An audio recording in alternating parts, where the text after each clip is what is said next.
पिंपरी चिंचवडच्या राजकारणात आज वेगळाच इतिहास घडतोय। नगरसेवक पदावर बिनविरोध आणि आता थेट महापौर पदावरही बिनविरोध भोसरीचे रवी लांडगे नाव अधिकृत जाहीर होण्याआधीच त्यांचा विजय जवळपास निश्चित झाला आहे। आपण पाहताय माय पीसीएमसी, मी आहे विवेक इनामदार। आज महापौर पदासाठी उमेदवारी अर्ज दाखल करण्याचा निर्णायक दिवस होता। दुपारी 3 ते संध्याकाळी 5 या अवघ्या 2 तासात संपूर्ण शहराचं राजकारण ठरणार होतं। पण घडलं वेगळंच। महापौर पदासाठी एक अर्ज दाखल झाला, तो म्हणजे रवी लांडगे यांचा। विरोधी राष्ट्रवादी काँग्रेसने उमेदवार न देण्याचा निर्णय घेतला। अजित पवार यांच्या निधनामुळे महापौर निवडणूक न लढवण्याची भूमिका घेतली गेली आणि इथेच चित्र स्पष्ट झालं। महापौर पदासाठी मतदान होणार नाही, त्यामुळे बिनविरोध निवड निश्चित झाली आहे। खरं तर भाजपमध्ये महापौर पदासाठी चुरस जबरदस्त होती।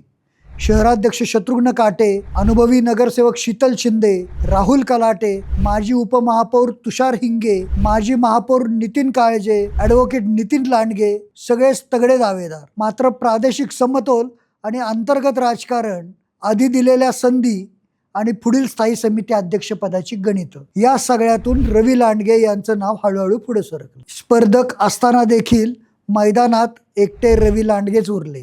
दिवंगत शहराध्यक्ष अंकुशराव लांडगे यांचे पुतणे, माजी विरोधी पक्षनेते बाबासाहेब लांडगे यांचे पुत्र, ज्या 2 नेत्यांनी पिंपरी चिंचवडमध्ये भाजप रुजवण्यासाठी आयुष्य खर्ची घातलं, त्याच अंकुशराव लांडगे आणि बाबासाहेब लांडगे यांना ही राजकीय आदरांजली असल्याचं बोललं जातंय। पहिल्या टर्ममध्ये कोणतंही महत्त्वाचं पद नाही, स्थायी समिती अध्यक्षपद नाकारलं गेलं।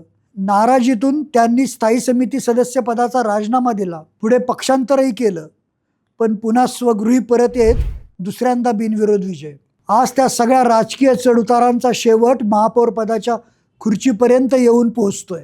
6 फेब्रुवारीला पहिल्या सर्वसाधारण सभेत अधिकृत घोषणा होणार आहे। पण आजच एक गोष्ट स्पष्ट आहे, ही केवळ बिनविरोध निवड नाही, ही अंकुशराव लांडगे आणि बाबासाहेब लांडगे या 2 दिग्गज नेत्यांना वाहिलेली राजकीय आदरांजली आहे।